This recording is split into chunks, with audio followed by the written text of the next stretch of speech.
Good evening, everyone. This is Juanita Kapp from Meticulous Moments, where we facilitate community upliftment through leadership development. And I'm also saying hi from MAM, the Meticulous Martial Arts Mastermind. My goodness, we are up for an incredible session. Let me tell you, Andi and I had trouble getting on here. There's all kinds of weather going on here in Texas. It's super cold, and they're expecting like very low temperatures. So I guess it's not only in the physical, I'm pretty sure it's in the spiritual as well. Now, I just want to share with you quickly. When I was a pastor, that was over a span of 15 years, some of my best services, my most anointed services, where many souls came to the Lord, or where the worship was just incredible and people were set free, those were some of the most hectic Sunday mornings I ever had, because there was always something going wrong before a service like that. And then afterwards I realized, I see, I understand. There was a spiritual battle. So today we are here for a very, very important message with an incredibly special guest, and she is going to join me on stage and tell you who she is and what she does. Welcome, Andi. Well, thank you, Juanita, and hello to everyone. Thank you for joining us. So happy to be here. So honored to be on the show. And yes, we are going to have an incredible conversation. Absolutely. We're two spirit-driven ladies. Let me tell you something. I know that Andi and I are those type of warriors in the spirit that when we put our feet on the floor in the morning, the enemy says, "Oh no, there." It's true, especially with redheads. We just don't quit. You see? Andi, it's so great to have you here. Tell the audience what you do and who you are. All righty.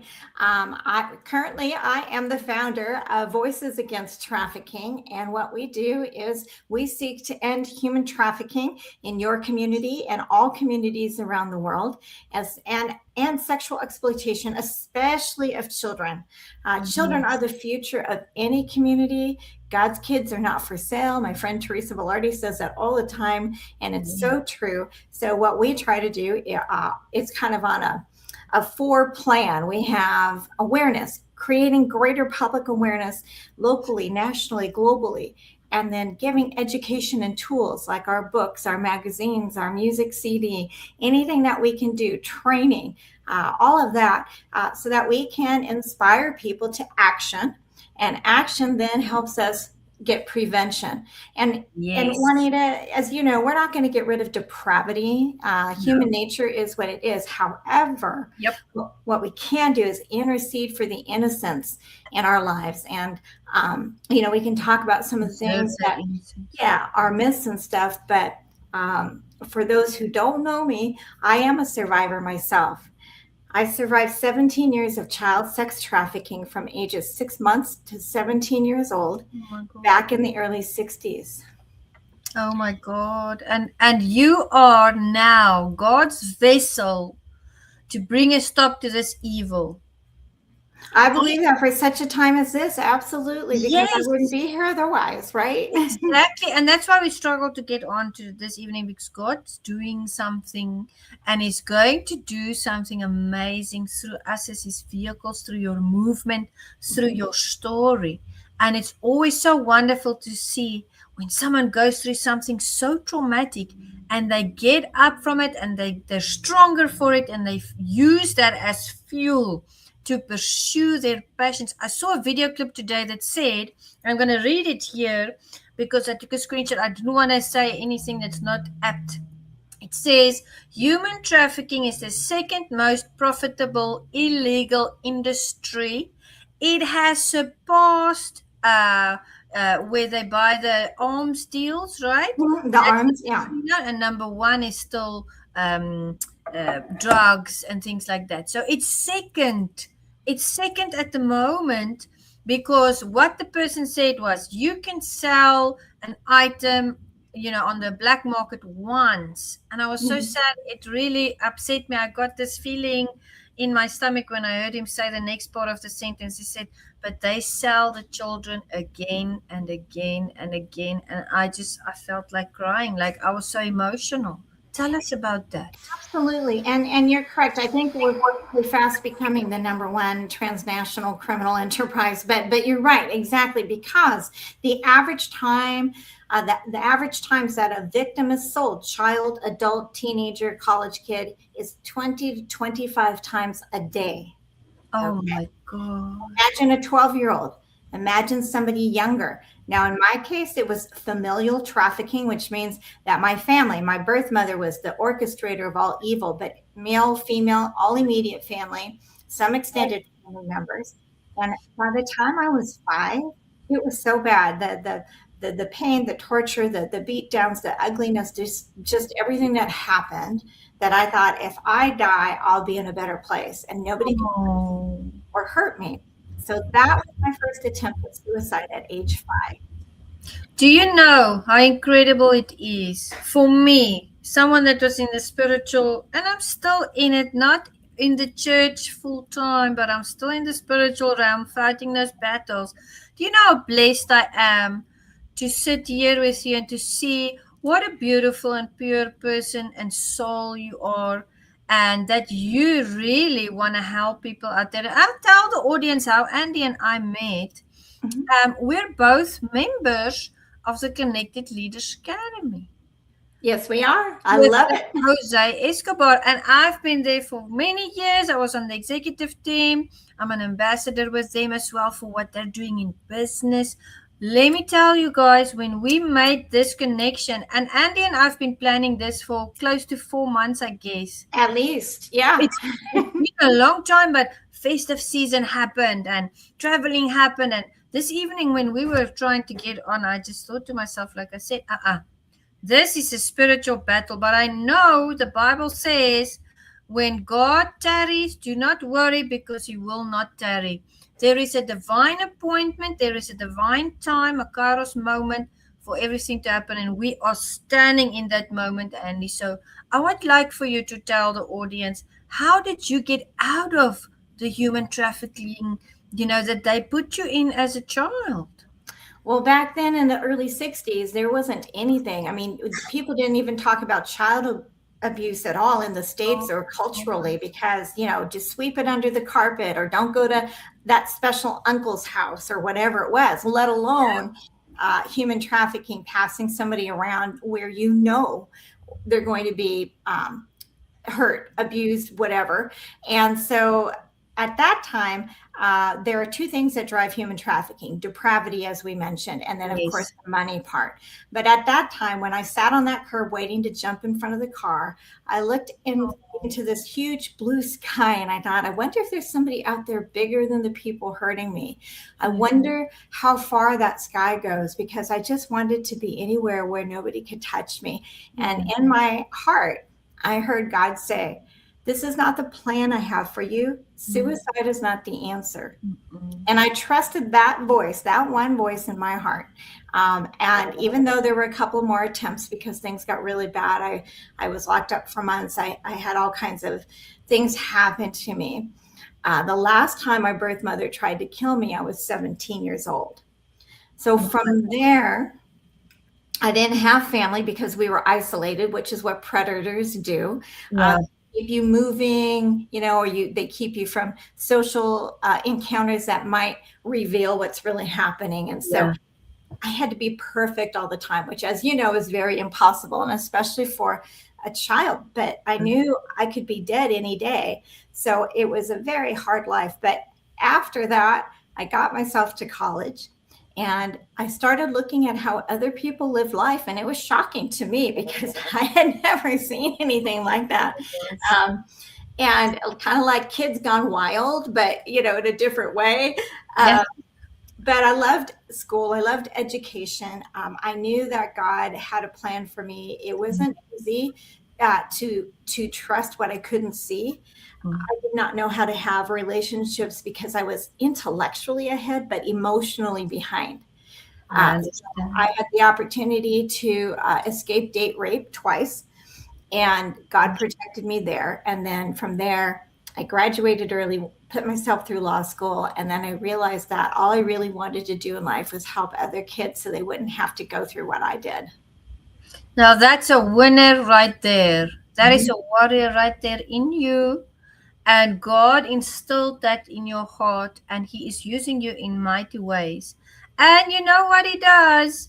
I mean, who would have thought you and I would meet in a leadership group? You know what I mean? A business entrepreneurial group. And we would just keep contact, and try to get Mhm. um, synergy, and get that synchronicity so that we could be here. That's God's hand at work. Absolutely.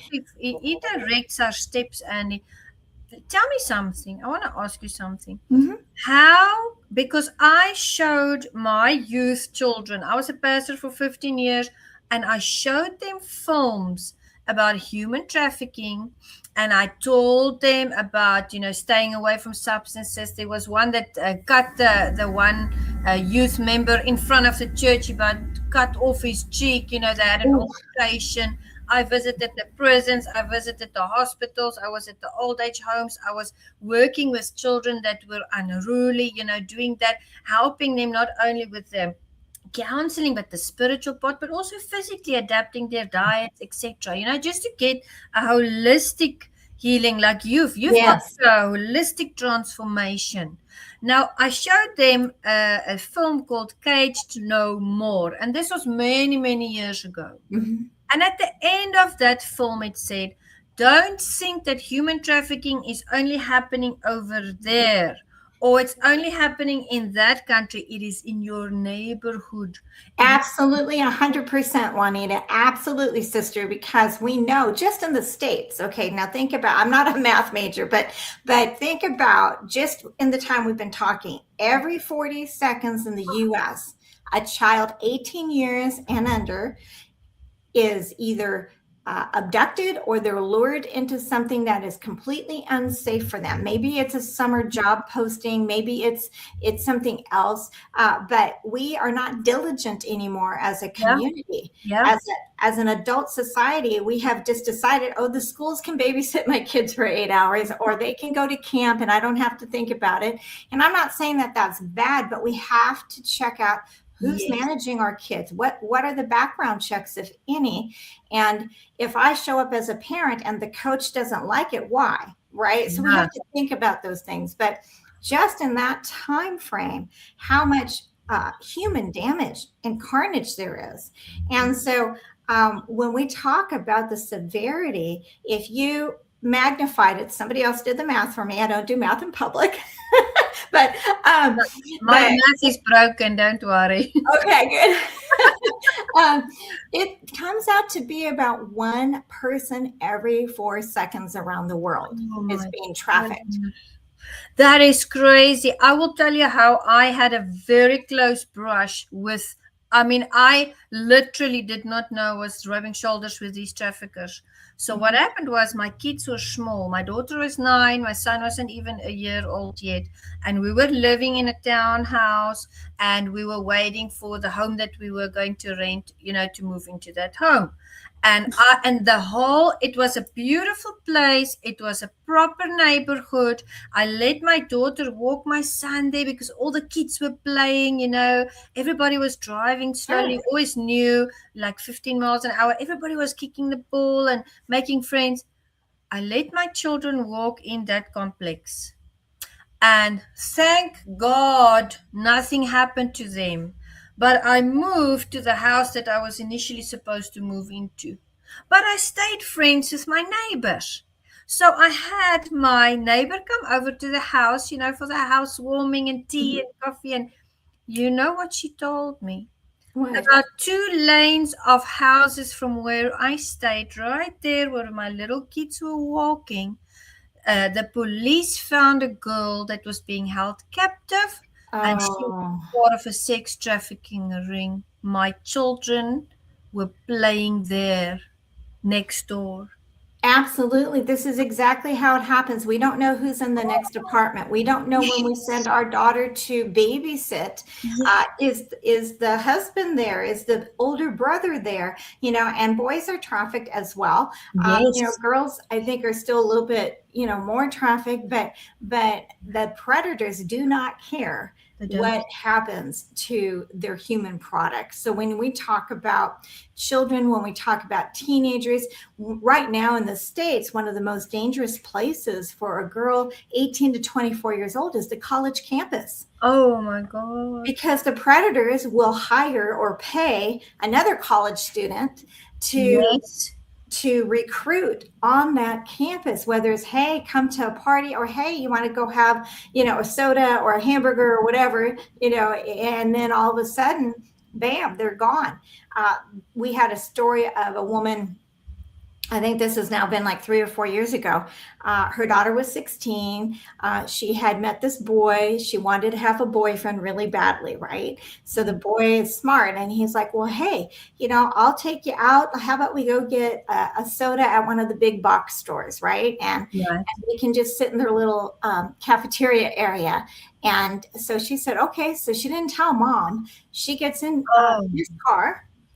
And suddenly when he gets to the store, he's not feeling well and says, I'm really sick. I need to go home, but my friends will come pick you up and take you home if that's okay. They had that girl across state lines within 3 hours. And thankfully, the mom was smart. She had put a little GPS tracker, sewn it into the backpack of the girl's school backpack.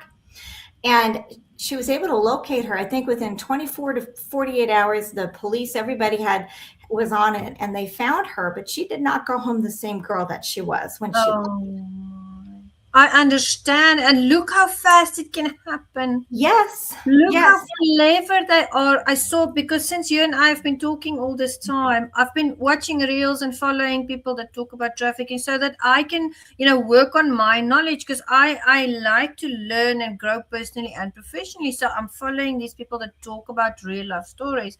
Yes. My goodness, Andi, this one girl, she met this friend, a lady friend. But this friend said, oh man, sneak out of the house. Let's go party.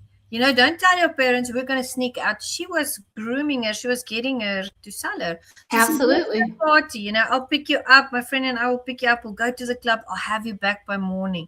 So she takes her and they go to the club. They introduce her to all these kinds of things that she's never been introduced to. She gets, drinks for free. Everything's for free. Oh, of course. And on the way home, the next morning, the girl says, no, you can't go home. We spent $600 on you. You have to come to my home. And then tonight you'll go bartend or waitress somewhere at my friend's place. And, you first have to pay me back. I'm not taking you home. So she's much younger than this friend. And she's not going to get out of this because they've got her now. She doesn't even know where they are. That's right. They end up taking her to clubs and places and trafficking her, and they make her do stripper stuff, and they make her bartend, and before she knew it, she didn't even go home or contact her parents because they took her phone, and they would always put something over her head. She doesn't know where she is, and then later she escaped because she met a guy there and they fell in love. When she ended up, he took her right back because now he was pumping her out now. He was the pimp now. So tell the audience how quickly these things happen, because these people think of the worst plans. They look so innocent. They do. Put the plan to the person, but really behind the scenes, something horrible is waiting. Well, and think about the kind of, let's just start, with kids and teenagers. Let's work with that. Although adults are trafficked too. I mean, that's a whole different conversation. But with our most vulnerable population, college age under, here's the thing. They will look for impoverished teens that have no money or have no ability to, do anything safely because maybe mom and dad are both working. Maybe it's single parent. Maybe it's a grandparent raising the kids. There's a lot of that happens. Yeah. They also look for disenfranchised kids. Maybe they're loners. Maybe they don't have anybody really watching them or involved in their life, right? Because that happens a lot too. And so we have all of these details go into the predator's little bank in their head. head saying, okay, well, that kid over there or that girl over there, she's kind of awkward socially, or she's being bullied, so she'll be easy, right? Or, hey, those two girls, I mean, literally one predator, if they're good, if they're fast, which they usually are, they can pick up a 70-80 pound child in less than 3 seconds and grab them. Okay. Oh my goodness. It does not take that long for them to do that. And no matter how much screaming and yelling goes on from the kid, they're going to be gone before any parent can call 911. So we have to be more alert and aware at sporting events. Think about, the soccer field, and the parents are all talking and they're doing the videos of their kids, and, no one's really paying attention to the ones that have to go to the bathroom or that are going to the snack stand, and the bigger, like Super Bowl or the bigger events where people think, oh, well, my kid's old enough to do this. And it was, I think, a year or two ago where the national case about the young girl, she was 15, she was with her dad at a professional basketball game, lots of people, in the arena. She goes up to go to the restroom and didn't come back. Okay, because predators watch the exits, they watch the bathrooms. And so dad's like, where's his daughter? It took 11 days. And the only reason they found him is because they started looking at the for sale sites, the dark webs, any place where a girl could be sold. The law enforcement had to wait X amount of hours because a missing person, of course. Absolutely. They couldn't say for sure that, well, she just went off with a friend, or no, that's not really the case. But so they did get her back, but she was in another state. She had already been sold. She had been trapped in a hotel room, and it's a 15-year-old girl. How do you think that father felt? Oh my goodness. And that trauma of that child, you said something earlier, and I've seen it through my experience with the counseling that I've done. Let me tell you something. People will go through extremely traumatic things. Mm-hmm. Yes, I've been through it on different things, and I mean, you have just rebuilt yourself, and you have just become this shining light out there, and you're doing so well. I want to say that children that go through these things, and I myself, I wrote about it in my book as well. You work through the trauma, and you heal, but you're never the same. No, you can't undo what's been done. And here's the thing, for a victim of even one sexual assault or one trauma like that, it's a life sentence. There's PTSD that doesn't usually get acknowledged. Okay. Yes. Doctors don't know what to do because they don't know that at least 3 out of 5 females have been abused in some way, domestically or otherwise, or that 2 to 3 out of 6 males, young males have been assaulted. So they don't have that training. And so when we talk about what they live with, there are a lot of people that, it's unfair to lock somebody up for life. Well, what do you think the victim has to do? The victim has to live with that. And not every victim is strong enough to get through the process. It was horrific to go through counseling. It was horrific to have to live everything again while I was conscious. And yet I knew God had a plan, and that I had to get to that end of the tunnel, because otherwise everything I had gone through would have been worthless. I mean, all the pain, I could have killed myself and it would have been over. But God had a plan, and knowing that somebody knew why I was on the curb of my house that day, that there was somebody out there that wanted to give me a future and a hope. And how could you not want that for the next starfish that we throw back into the ocean, right? How do we not want that for the children of all of our communities? I don't care if it's a village in Africa or Beverly Hills. The thing about human trafficking, as you already know, Juanita, is that it is about human beings, not socioeconomic backgrounds, not gender, not culture. It is simply about, there's a demand for a specific kind of product, which is depraved, and there are suppliers. So if we could limit the demand or put higher penalties on the buyer and the predator doing the acts, we would be further along. One of the things Voices Against Trafficking tries to do, on our website, we have helplines and we have hotlines and we have information. But our goal is to let us help you have conversations with your at age appropriate for age appropriate children. Let us help you get a town hall meeting or town hall awareness virtually, just like we're doing right now. Somebody grab a room, get a bunch of people in there, like your local legislators, state assembly people, school boards, mayors, anybody, wherever you are, whatever country you're in, and let us help train you. Let us help give you ideas and ways that you can protect your children.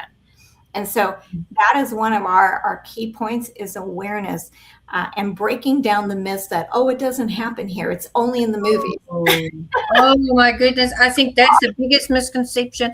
And if people would just learn this, and I'm saying this in love, they could save a lot of people's lives. I always in the churches, what I used to do is my Sunday evening services were I would have a biker service, and I'd have all the bikers come over and speak to the youth. We would do the David Crowder song, Run Devil Run. We'd do line dance, and start. It would be like a biker service, and the bikers would come up, and I'd give them a microphone, and they would tell their life story. What did they go through? Was it substance abuse? Were they abused at home? Have they been to prison? I always had devotional things, educational things in the church to try and help them. What are the warning signs? Because one of them was about trafficking after we watched that movie, Caged No More. And people said, look out for this, look out for that, things like that. And I have to tell you something, it really helped because it wasn't only the children that were coming to church, I was educating the parents. Yes, absolutely. The parents were in attendance. So the rule was when you come on Sunday night, you bring your mom and dad, or if you're a single parent, bring your parent and listen to this, because the church is not just there to facilitate spiritual meetings, it's there to educate as well. That's why we have discipleships and prayer meetings, because it's a process. Now, let me tell you something. I was in St. Louis and I was doing an event there. I was a part of the BLN. Actually, I had here. It's another group I belong to. It's much like the CLA.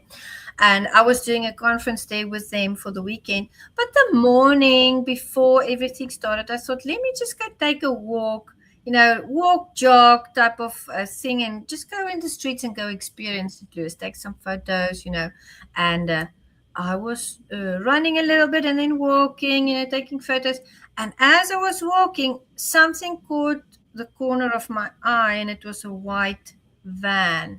Oh, I watched enough movies to know that's not a good sign, right? So I thought, don't be paranoid. And I went around the next corner, and sure enough, here came the white van. And thank God, you know what happened? Because I'm on my own there, and I'm sure they can see I'm a foreigner, and you know what God did? There was a man taking his morning walk on the same street. And I ran up to him and I grabbed his arm and I said, just pretend that I'm with you. Good thinking. Following me. And slowly but surely that van just passed and they left. But absolutely, because they don't want trouble. They want the easy grab and go, right? But the thing about white vans. Yeah, they want the grab and go thing. How do they plan this, Andi? How long does it take for them to go and look and scope out what are the statistics there, or what's the information there about being careful to not see the same vehicles, places, or maybe the same person every time you're somewhere?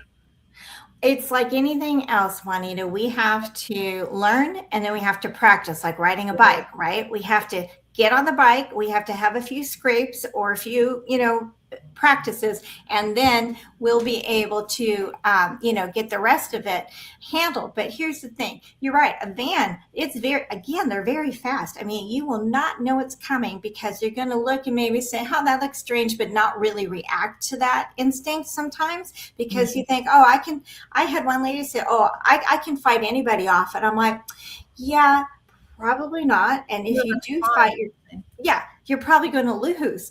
Yeah. And so it doesn't really matter what we think, it's what we know. And so here's the thing. We can only get statistics on what people report. Yes. Okay? I didn't actually become a statistic until I was in my 30s in counseling, because I still had that not fear, but just that I don't know what to do, because it was so ingrained from 6 months forward. I didn't know anything else, but at least I did it, And so Yeah. there are people that will get hurt that way, and they're not going to go home and say, "Hey, guess what happened to me last night?" Right? They're not. The shame, the humiliation, that takes sometimes decades, if we're lucky, to get through that and to rebuild the confidence and the belief that, God loves us as we are, and for who he has created us to be.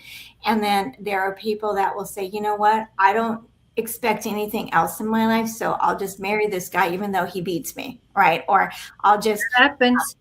yeah, it does. I mean, I had an abusive ex-husband before I married my husband of 25 years. And so God restored that, but I didn't know any better. It looked good. He went to church. He had a job. I didn't know what love was, really. I saw it in the movies. I saw it on TV. I only had one family that ever represented what a real family does. And they talk to each other, and they're not perfect. They're not perfect at all, but they can have their fights and still love each other. And I had not known that. Right. And so as I learned these things and I went through counseling, my counselor said, "Look, Andi, this is really complicated, a lot of layers, but here's the thing. I believe we can get through all of this, every week, in 3 years. But if we don't, either I'm not doing my job or you're not doing the work. So if we work together, we can do this." And that's what happened exactly, like 3 years to the day. All the identities came out, everything that was dark and everything that was just not right. And then the journey I had was not only just growing in faith with God as a father, but also creating that new normal for me. Yes. And that's what we need to do with survivors, because if they survive, that's a rarity. And we want to make sure that they don't just get food, clothing, and housing and a job and say, "See ya." We want to make sure they have community, that they have people that, listen more than judge or tell them, what they need to do, because that does not help. I can tell you that does not help. It doesn't. It doesn't. And I'll tell you why. And I agree with you 100% with everything. I don't think I can even remember how many thousands of hours of counseling I've done. I worked myself up to a level 4 spiritual religious level. I'm a spiritual religious level 4 counselor. The diversity of the problems that can exist in one session, people don't often understand. That's why the process for you took 3 years, because it's a layer. It's like an onion. I had a man come to me for counseling many years ago, and he told me he was coming for counseling because he had an anger problem. Now, you and I, we know about these things. We know the spirit of discernment. The Holy Spirit gives us the spirit of discernment. And I told him in the first session, I said, "Listen, sir, I'm not here to waste your time, and I don't want you to waste my time, but I want you to be honest with me, because I know that you're not here for anger management. I pray before every session." I said, and I told him, "I know you're here for this and this." But I wanted him to acknowledge that he was deceiving me, because otherwise we're not going to make any progress. He's just going to come and talk nonsense. And he acknowledged it, and he said, "I'm sorry." Like, they used to call me Pastor Jay. He said, "I'm sorry, Pastor Jay, you are correct." I said, "Now we can start." I said, "Now that's the first layer of the onion. You think you have to lie and deceive, because everybody needs to like you." I said, "You know what? You need to know this is a safe space, but this is going to be a process." Absolutely. And he got healed, Oh, awesome. Good job. God healed him. We need to love ourselves, but if we haven't truly been loved, how do we learn that? And if you've been hurt in church, and a lot of the kids we rescued in our area had been hurt in church, first we would have to start with, okay, there's religion and there's faith. Do you know the difference? And they would be like, "No." I said, "Okay, religion is what man does with, church, but faith is that relationship with God, with Jesus, Holy Spirit. And you may have to go to a few different churches to find what really resonates with you. But remember, you can have relationship with or without a building. With or without anywhere, anytime. With or without, nature or confines, but I do believe fellowship is important, but if you have come out of a situation like we're talking about, I ran harder and faster in work. I was very successful because I was first in, last out, worked hard, made sure the CEOs, knew who I was and what I could do for them. I was driven. Because I wanted so much to have that affirmation. And if I was the fastest, best, most successful, then no one got too close to me, and I protected myself. Yes. Until I had the counseling and until I realized that it was okay to have needs. It was okay to have wants. Wonderful. It Yeah. was okay to say, this doesn't feel right to me and I'm not going to accept it. But I had to practice for like 20 years to really develop my own image of me that I learned from God. And so what I want to tell anyone out there is, one, if this has happened to you, it is not your fault. Okay. And God knows everything. He does not miss a thing, and he will take care of that part. His wrath is his, but for you, you have people that are willing to walk with you. You have people that you can listen to online. You have folks that want you to be able to create that new normal. And you can always reach out to us, even on our website. We're not counselors, but, we can help facilitate finding help for you. Yes. But one of the most important things, too, is forgiveness. Amen. One of the hardest things, God called me to forgive the people that had hurt me. And I thought, okay, I'll do anything for you, but you know what? I'm not so sure about this one. And I really had to pray into it and pray and say, all right, I know that I want to be obedient, and yet I can't in good conscience even think about after all the things that they did. But if you forgive them through me, I'm okay with that. And so I made this deal. and he did. He led me to forgive, and he said, this is not for them. This is for you. Yes. Because if your fist is clenched like this, you can't be open to receiving everything I want to give you. You are speaking my language. I've got goosebumps, and it's not because of the weather. When you were talking about the relationship and the religion, I think that's what made me different from other pastors that I knew, that I walked with.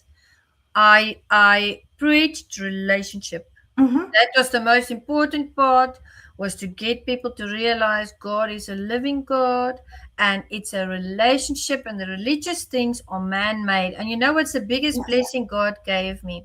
I was in the full gospel church denomination, and of course, we have the one holy Bible of God, but there's the Methodist, there's the Baptist, there's the Roman Catholic, there's the, I can go on for days. And everybody's got their own doctrine, and they just preach that doctrine. And when I went for my master's degree in theology, when I was studying, I had access to the most amazing academic books that gave me a view from all of these views. And I was able to, as a person, as a spiritual person, understand God on a whole new level. And that relationship with him is priceless. It's the most important thing we have in this world. And Absolutely. I'm happy to hear that you are the same way. Absolutely. And I want to tell you one little story because it was so impactful. I knew God. I had that blind faith, intellectual. I was still childlike in my faith, but I knew that. And one day somebody took me to a little chapel service. I lived in Los Angeles at the time, and it was like an hour and a half away. And I'm like, oh my gosh, okay, I'll go. And by the time we got there, there were only 2 seats open in this little chapel, and it was in the front pew, right? So you already know where it's going. So I know. She spoke for, about an hour and a half or whatever. And like from the first 2 words, I'm already crying. I'm already like, my heart is broken. I'm in an abusive marriage. I have all this stuff going on.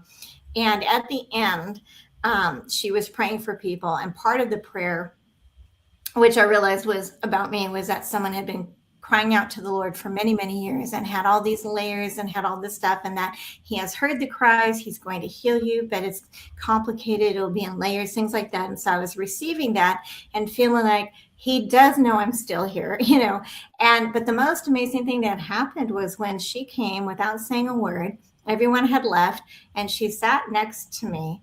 and she just put her arms around me and she started rocking me back and forth.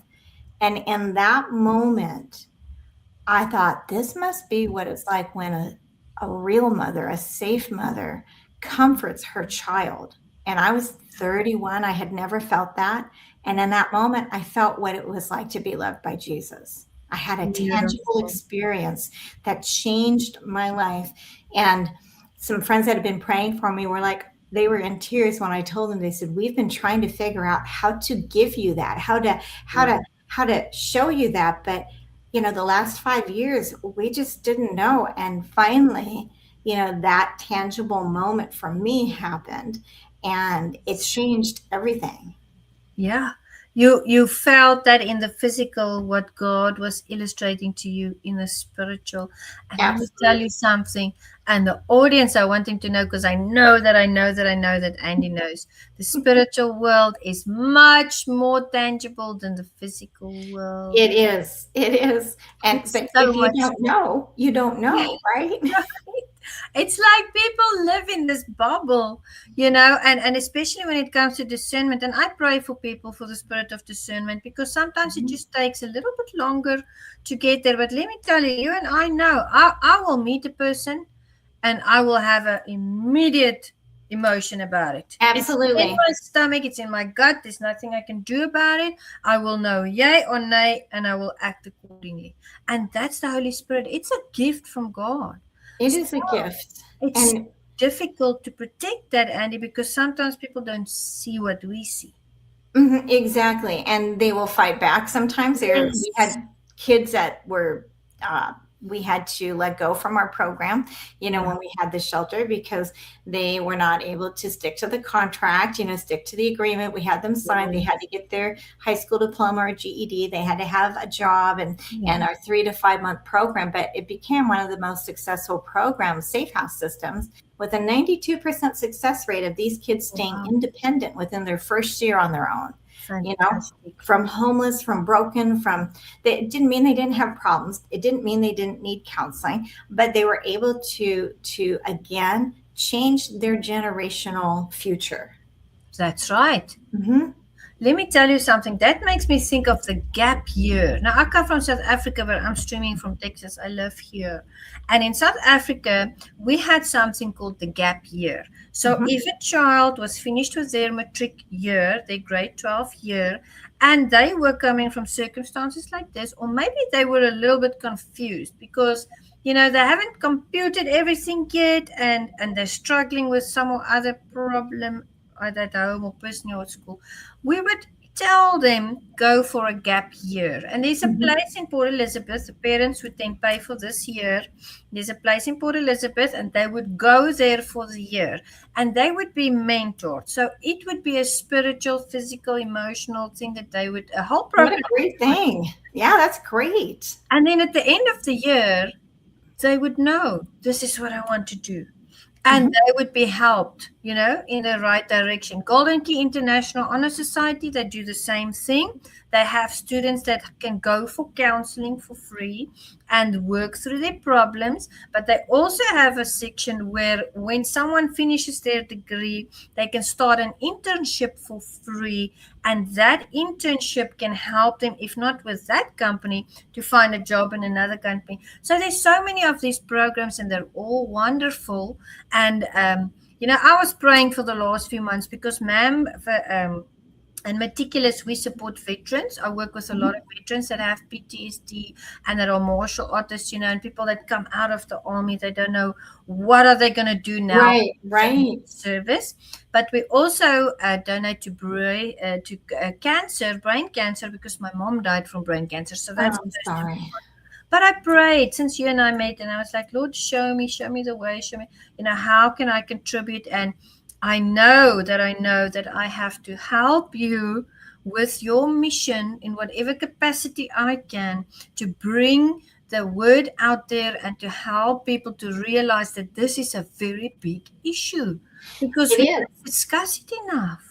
And we have, we have no tent pegs. They're so far out there. I mean, we went international early when we started Voices after Beulah's Place. The shelter was shut down because of COVID. We had, God gave me that God nudge, and 3 a.m. in the morning saying, "More voices, Andi. Your voice is powerful, but get more voices." And so that's what we did the last 6 years. And now we have 3 books, 3 magazines. We have the CD, but more importantly, we are looking for those partnerships. I know there are businesses and corporations that need to do some kind of philanthropy, that want to make a difference.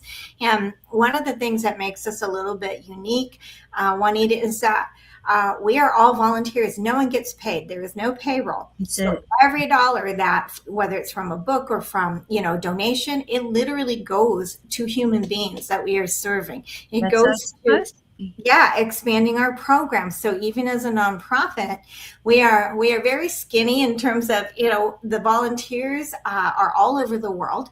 And we want to invite everyone else to participate, to be a voice of courage in their own community. And even if that's as simple as just go to the website, put those numbers in your phone. So if you do see something, you can say something and feel confident. You won't feel like you're tattling on anyone, Exactly.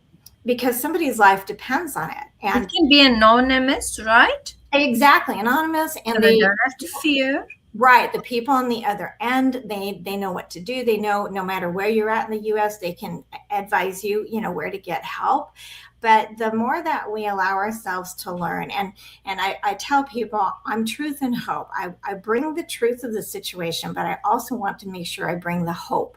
Yes. Because otherwise people don't know how to grasp how huge this is. But collectively, as one voice, we're much stronger. We have people in Congress on both sides of the fence. We have all kinds of great speakers. Our charter members, are very expert in different areas. And so we come together so that we can help teach, help lead, help people understand what they can do right now in their area, or if they need help because they've been hurt. We know now, and we're going to be talking more about this later this year with a couple of experts that are involved in the statistics, the research, everything. One sexual assault as a child can lead to up to 73 cancers and diseases over the period of their life. Oh my God. So there is a physical manifestation of the evil that has touched a child, a teenager, a young adult, a woman on the street like you almost were. So there are all kinds of tangential, things that happen just from one incident. And think about the repetitiveness of incidents, like a woman or a man even who's continually beat up, domestically, a child that's in a broken home and in the middle of who do I protect, mom or dad, and then they end up getting hurt. We know that in the US, at least 5 children a day die from child abuse, and they're under the age of 5. Oh my goodness, that is crazy. That is so sad. I mean, got to get a grip. We need to bring this to people's attention. I was still in Queenstown in the Eastern Cape. I worked with the local police because we tried to help the younger people make better choices. Do you know, I was standing painting outside my church. I was painting the pillars of my church. And right next to the manse, now that's the house that the pastor lives in. It was adjacent to the church. Right next to the manse, that road that passed it's in Kumani, it's Buffalo Street. I'm painting and I see these 2 cars approaching each other. And I see the one hand reaching out the window, giving a bag of something, and the other hand giving the person money. Yeah. And right then and there, I knew they were dealing drugs in the street of the church, right in front of the church. And I found the policeman that was on call in that area, and I said, "This is the car. You need to." That is how arrogant they are. Now, absolutely. people just like this. I mean, they don't even care. They are so fluent. They have their plan. They have a plan about where they're going with these people after they've stolen them, coloring their hair a different color, putting other clothes. I've read these articles. What do we do when we see something like that? We call the number. What do they say? What is the time frame that they need to find this person before they disappear forever? Well, a couple of things. So, first of all, if somebody sees something, I'll give you a couple examples. One of our members was traveling in Atlanta and she noticed something that was very odd. It just looked wrong that this man who was probably 40 with a black hoodie, black clothes, had this toddler, this baby, maybe, 6 to 8 months in his arms, dressed up for Christmas, like for a party. No diaper bag, no bottles, nothing. And so she would pretend to like take a selfie and got him and his flight where he was, going to get on a plane, and got his flight number. She called me, I called somebody in DC, and within like 4 hours, we had Homeland Security involved. That doesn't happen all the time, but she knew that she had to do something. So her instinct to say that just doesn't look right, and if it had been a mistake, at least it would have been a mistake, in favor of trying to protect someone. So I want to encourage people. If somebody had stepped up in my life, there were people decades later that said, well, we thought something was wrong, but we didn't want to cause any trouble. We didn't want to embarrass anybody. And it's like, wow, okay, well, this is what happened. And then, of course, they're mortified. But again, if we collectively encourage each other to be voices of courage out there, to just dial those numbers, or if you're not sure, email me, go to your local law enforcement, wherever you are, and say, look, what do you guys do about human trafficking? Or what can I report? Or how can I report it if I feel like there's something going on? And if they don't listen, or they're not trained to know what to do, go to the next place, go to the next place until you find someone to listen. But we want to make sure that we are vigilant, like watch the corners, watch the schoolyard. Even if you're not a teacher or something, you don't have to have your own kids to be part of the solution. And if you're really not sure, what is this all about? Please go buy our book. We have Voices Against Trafficking, Courage is Contagious out. It's on Amazon.com. And the next day or two, because we want people to have this, especially during January, which is Human Trafficking Prevention Month, 99 cents, Juanita, less than $1. Buy that book, guys. Andi, are you going to put those details in the chat of this live, please? Yes, I will do that, because it's the ebook version, and this way you can read it anywhere. There's 19 chapters, and one is about the woman who was in the airport. One talks about PTSD. One talks about how 90 seconds can change your life. Another chapter talks about modeling. Do you want to model? Well, then here's what you want to know, right? So we've put so many media perspectives, the labor trafficking that happened in the U.S. and what happened, to everybody involved, and the things that happened in that case. And so we have a lot of different chapters. You can pick it up, read a chapter, put it down, think about it, or you can read all of them at one time. But for 99 cents anywhere in the world, give the gift of awareness to yourself, to somebody else who needs to know. Maybe, a teacher, a pastor, a principal, a healthcare worker, somebody in the medical community that needs that book so that they can get better equipped to understand how it happens and what we can do about it. The grooming process, how predators groom, is very intricate, and it all starts with trust. Maybe they are a teacher, maybe they're your dentist, maybe it's somebody else. So don't presume just because somebody has good standing in your community that they're all okay. No, oh my gosh, you are hitting the nail right on the head. And I want to say, before I'm going to tell you why I'm saying that, I want to say, churches, get a copy of this book, give it to your youth leader, give a copy to your discipleship course teacher, and educate the people. Please take it to the schools, like we used to do the little period before school starts. We used to do, I used to do this thing with Psalm 23. I used to let the kids chase me around the hall. And the one's name was Grace and the one's name was Mercy. And I explained to them how God, His grace and His mercy follows us everywhere we go. Use those books, the magazine, put it in their hands and tell them what the red flags are, because they are not going to know. And for us as ladies here on this evening, this is, and I know there's also statistics where they take boys, and males, but Right. for us as women, it hits on a different level because we are the moms too. And Yes. we have children, and we've been through some horrible things, and we don't want. I mean, Andy, you survived some. I said I don't think there's anything worse a person can survive than what you've been through. And here you are today, you're just shining with the joy of the Lord. You've thrown off that garment of heaviness and put on that garment of praise. When I speak to you, I just hear Jesus speaking, and I hear the words of the Bible. So tell people, when they buy this copy, where they can get it, put it in the comments so that they can go exactly to that link. And I'm going to reach out to the churches I know, and also to the people I connect with, martial arts schools. Absolutely. Because parents go, I used to train with my kids because I was doing it with them, but there's a lot of parents there that are waiting for their children to get done with class. Put those books in the coffee area. Martial artists, senseis, teach a little bit of this before the class, because you are a mentor to these children. You teach them self-defense, teach them what to look for. So we're going to reach out to a lot of people. I'm going to post it on my MAM group as well, MAM and Meticulous Moments. We are going to be a voice with Andi and her group against human trafficking.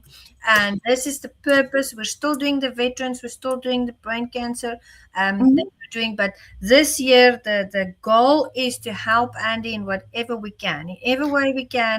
And we're going to develop and grow from there. Now, you said, I appreciate that so much. And I just put the link in the chat. So yeah, so they've got that. I've got the title of the book, and the 99 cents is good for another couple of days. So get it now, send it to a friend now. Otherwise you have to pay a regular price. But again, the money goes directly to the people we're helping. So good. That is the way it is supposed to be. That is why people give, because they feel that goal, they see that vision, they see the urgency, and that you're doing it the right way.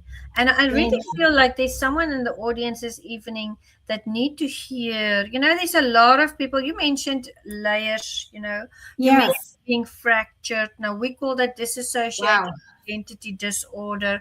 I want you, please, in your way, like only you can, to tell the people, if we go through things, it's like a mirror.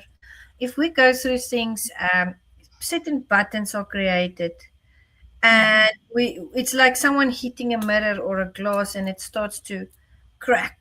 It's still the same mirror, but there's different little pieces of it. Tell the audience, what was that process like when you went for your counseling? What was that process like to bring forth those parts of you and to become whole? Wow. I don't know if you can feel it, but Holy Spirit is intense right now. The heat, there is someone.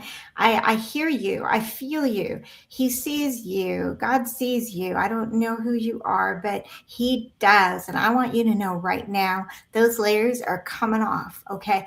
You trust, like I did, those layers are coming off. You are already healed. It is manifesting. All right. Just like me, hear it, believe it. You will see and feel and hear confirmation and affirmation. But I promise you, God has not forgotten you. And it is okay to not be okay some days. I still, with all of the work I've done in my life to heal and recover, all of the work, there are days where I have to tell my husband, I'm a little off today. And he's like, it's okay. Do what you need to do for yourself. So if you're in that PTSD and maybe you don't recognize it yet, if you have those moments, the important thing is to not stay stuck in those moments. Okay. But you can have those moments if you can communicate to your friend or your parent or whatever. I'm just not quite me, or I'm just a little off today, but I'm okay. Okay. And that's great. Take the space. God wants you to be in his arms. He wants you to be in that space. So the other part of it too is know that there is no secret sauce to fix this. My last predator died a year ago, and I'm in my 60s. So a long time to wait for that ball to drop.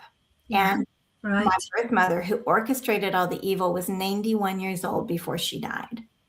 So, My goodness. again, the only way that victims feel safe is if the predator is dead or they're locked up for life with no chance of early release, no cherries, no TVs, nothing. And I have no problem with solitary confinement for them because they have Yes. taken something that can never be returned to someone who's been victimized and traumatized. That innocence cannot be returned to them.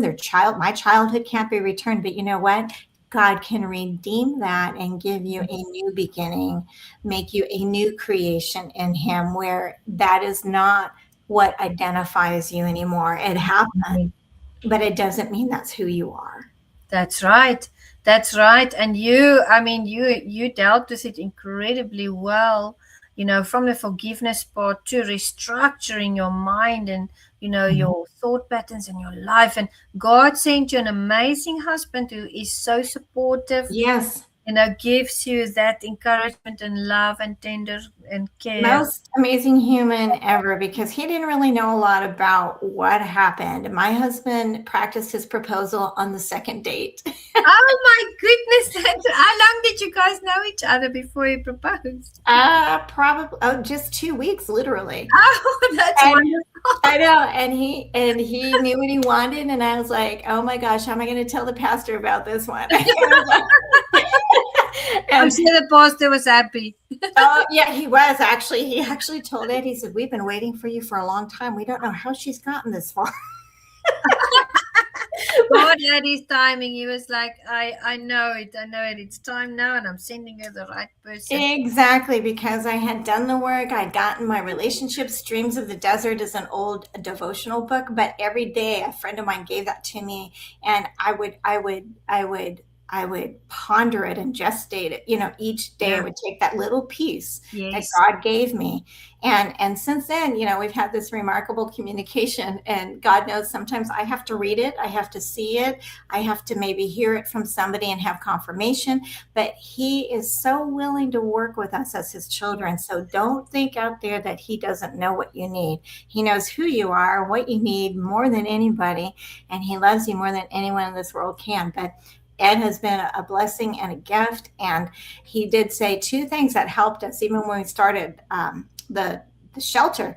He said, "I don't know everything that happened, but I will promise you this: I will never leave you, and I will always listen." Beautiful. Shouldn't we do that? Shouldn't we listen? Shouldn't we just sit next to someone and just let them tell us what they want to say or when they want to speak? Because sometimes that human contact, that human being breathing next to you, sitting with you at the coffee center or in church, you might be the last ones in the pew, but it's okay.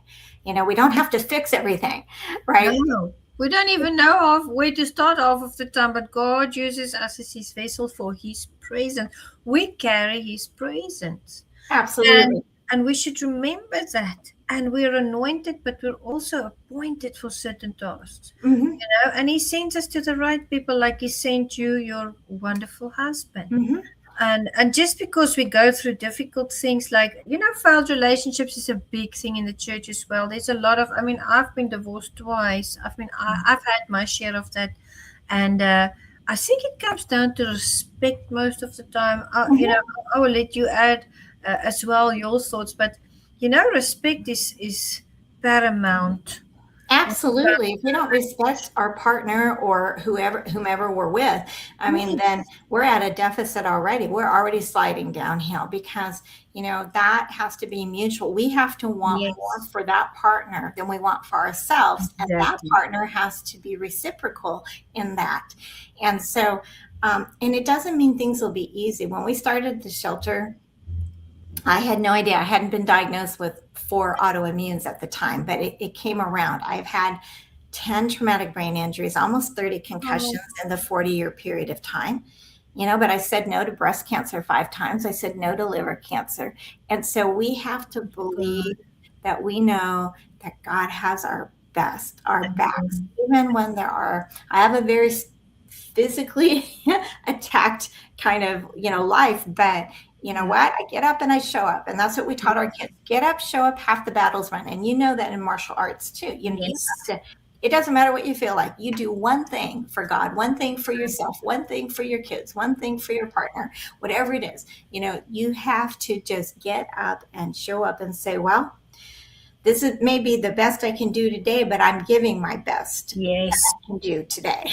Amen. And that is commendable. You remember that phrase I always used to say, do your best and God will do the rest. There you go. I love it. I love it. I love it. That I said, just do your best. Try to be good this week. You know, just put your mind to it. You know, the youth kids, they were very troubled youths there. There was a lot of problems. Like every problem you can think of that a youthful person, a youngin can go through, that is what we dealt with. And I always used to tell him, I know that you have good hearts and you're good kids and you're here for a reason. Just do your best this week. You know, go to school, don't skip school, and do your homework and listen to your parents, and just do that, and you'll see your life starting to transform in little ways. But I also used to tell them, if you have friends that are influencing you in a bad manner, you have to draw a line in the sand and say, listen, I have given my life to the Lord. I'm still cool. I'm still hip. I'm still doing all the wonderful things. I'm still talented as a young child in school, but I'm not going to do A, B, C, D. So this is the line in the sand. I can be your friend, but I don't want to participate in those things. And then I said, if they keep crossing that line in the sand, it means they don't respect you and they don't respect your friendship and they don't respect your wishes. So then you peacefully remove yourself from those friends, you know, in love them from far away. You don't have to, you know, like be mean. So what is your advice to people in any setting? If there are things that you draw a line in the sand about, that you're not willing to go through every day, or things that you're not willing to participate in, if people keep crossing that line, what is your advice to them? Again, like you said, peacefully, creatively, sometimes, you know, you're not available, but you can just really let them know that what you just said, this is where I'm at, you know, and I appreciate you, what you do, all of that, but it's not, you know, it's not for me. It's not comfortable for me. It takes a lot of practice, even in families, especially. It's hard for people to have that boundary, but respecting yourself is truly the self-love that God desires for us.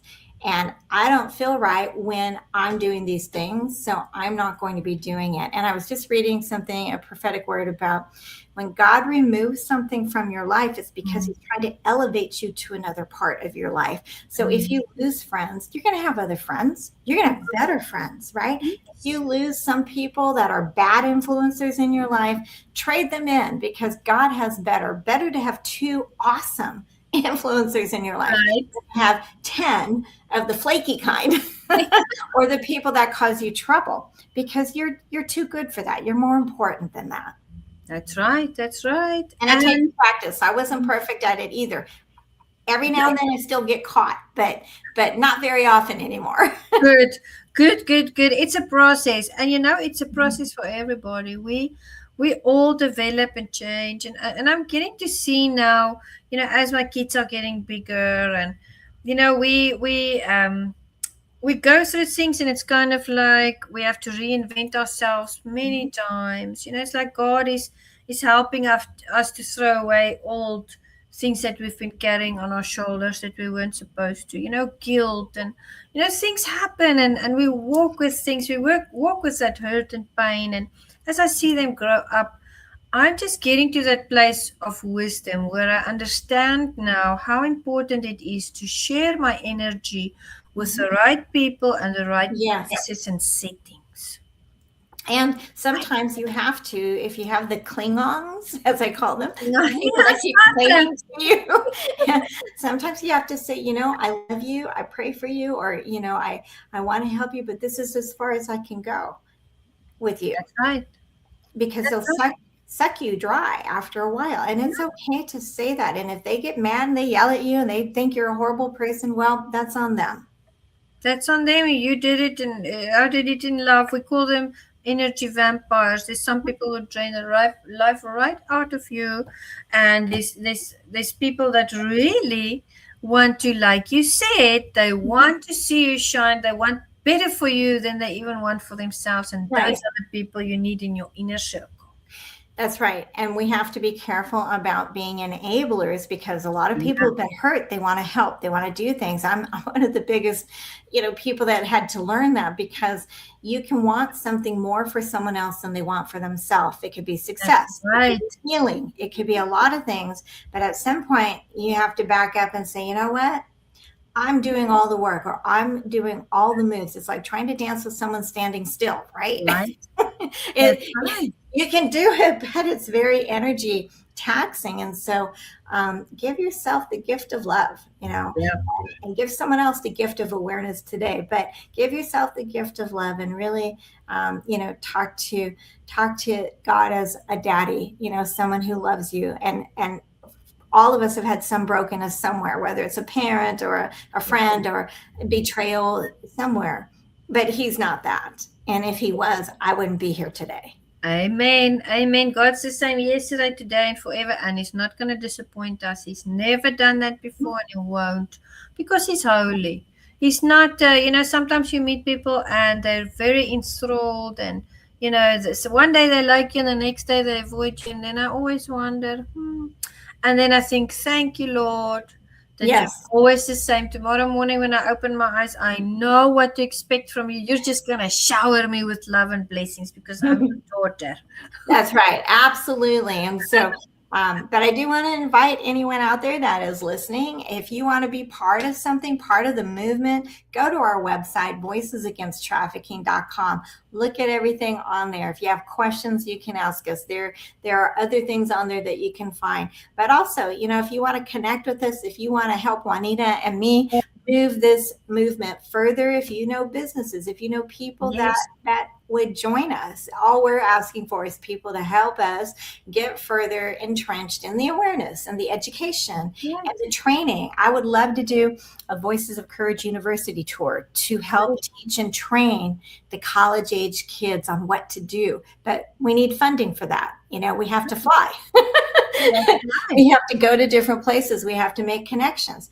And then, we want to build what would be probably the most unique recovery center as a pilot, in the States, and where everything from psychosexual needs, everything for a victim would be available under one roof and one home. Fantastic. So we have that. We want to bring a social communication tool to the schools, and the materials are free. The training is like $4,000, and then you can train anybody for free.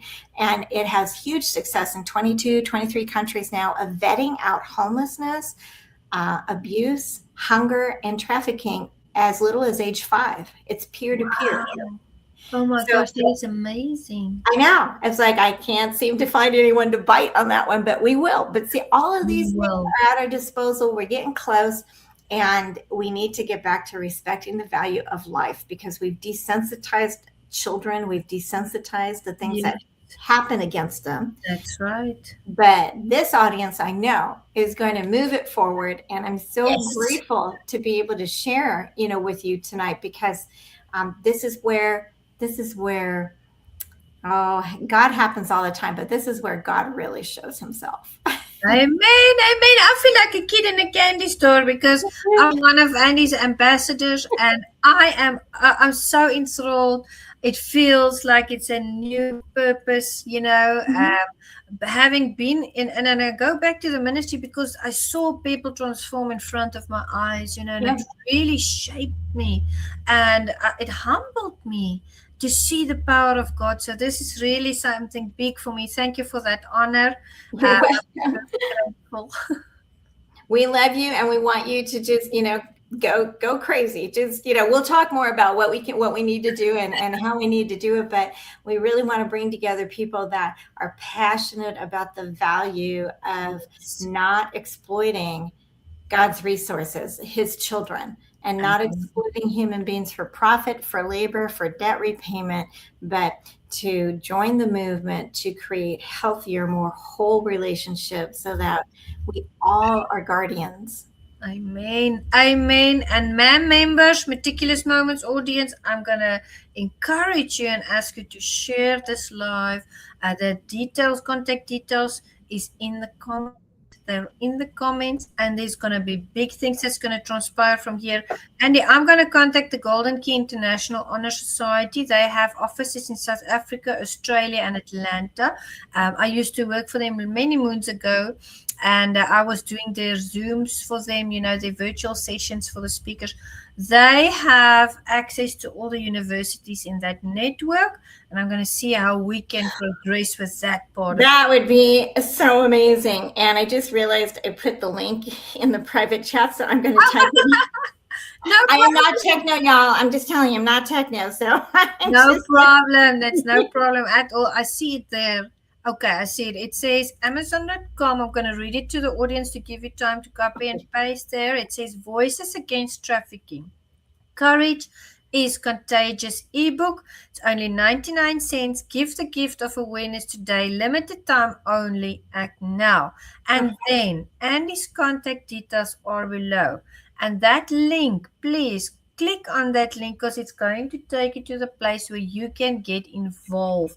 I would like for everybody that works with me, Andy and I met in a business setting, in a leadership group, and we got to talking and we talked about what we do. And this is why we are here this evening. Make sure you visit there and you can copy and paste this information and send it to the people that you think out there in the audience would be able to assist us. Also, make sure to share this post. Remember, we all have children. We have family members. We are mothers. We are fathers. We do not want to lose our loved ones. I wanted to ask Annie, how many people, once they're stolen, once they're trafficked, I just want people to hear how very important this is and urgent. How many people are found? Oh, that is a tough one, and we can only talk about what we know, what's reported, but I can tell you that right now worldwide over 40 million are being trafficked. Oh my goodness. In our US, we know that only 1 out of 100 victims will survive. Okay. And we have so many that are unaccounted for in this country. We're missing hundreds of thousands of kids. We have so many things going on that it's very difficult to put an exact number, but know that it is in your neighborhood. Remember, we don't know who's next door, really. We can know somebody for 20 years, and guess what? Some of those people are the trafficking ring-leaders. So we have to be not suspicious. Don't get terrified, but be realistic about relationships, especially if you have any charge over children. Yes. Protect your children from predators. 40 million people being trafficked in the US alone. I mean, my God, 1 in 100 people that come out of it alive. Guys, if you're lucky, I am the only one out of my whole generation that walked out whole. Oh my! Out of my whole history of family. That is amazing, and it's also shocking at the same time. That is just something that we really have to revisit, and this is something, guys, that touches everybody's lives. I want you to be vigilant. I want you to make sure that you do what you can do to support this vision, because we have to protect our kids, we have to protect our loved ones. And don't think because people have a normal life and they look normal, they are normal. Oh, no. People thought I was normal. I had to behave. I had to look normal. I had the best game face ever. I could be anybody I needed to be for that moment, except the real me. You see, because you were forced to do that.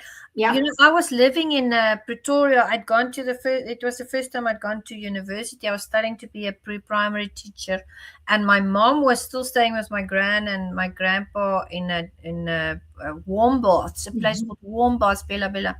And she called me and she said, "Juanita, you won't believe what I just read in the newspaper." I said, "What do you mean?" She said, "Do you remember so-and-so? They were in school with you and the parents were on the PTA and, the kids, you rubbed shoulders with the kids. They were a few years older than you." I said, "Yes, I remember them."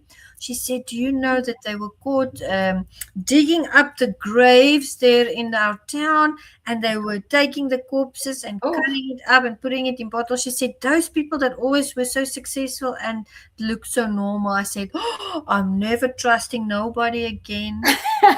Yes, that's horrible. That's creepy stuff you see on the TV. And it was a small town. I was just shocked and I was perplexed at the same time. And so don't think because people look normal they are. Please be careful, That's guys. right. Have that spirit of discernment. Now, I want to ask you any final words for the audience, my sister? First of all, thank you so much for your attention and your patience. I also want to know, I know this comes up all the time. We have about 1 million predators a day on the internet looking for product. Your child, your sister, your cousin, your mother, whatever. And so we need to also be more diligent about the gaming that we allow our kids have, what's on their phones. And I tell people we're not trying to police them, we're trying to protect them. So that is why having a conversation as a family unit, whatever that unit looks like, okay, that with whoever is involved so that we can say it goes beyond stranger danger. This is more serious. So let's talk about it. Let's create that safe word for our family only.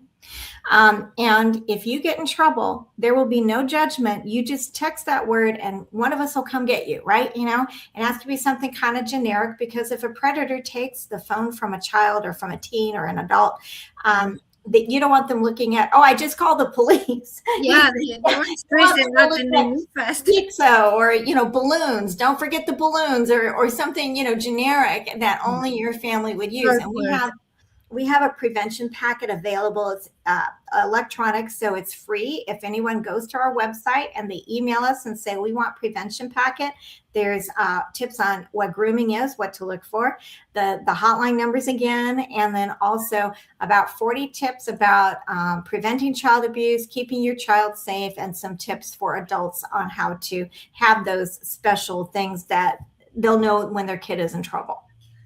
That is absolutely exceptional. In the week I saw something on television on the news, and we're talking about the Roblox. The kids are playing Roblox, and then people are reaching out to the kids pretending to be kids. Yep. And they lure them to places and they steal them, they traffic them. So I went to my son and I said, I know you play games, but are you playing Roblox? He said, no, Mom, I don't play Roblox. I said, listen, but if you're ever on a game and someone out there pretend, he said, Mom, you taught me very well. Good job, Mama. I understand. I said, but just I want to make sure. And I was like, no, I'm okay. I'm good. Don't worry. I don't trust people.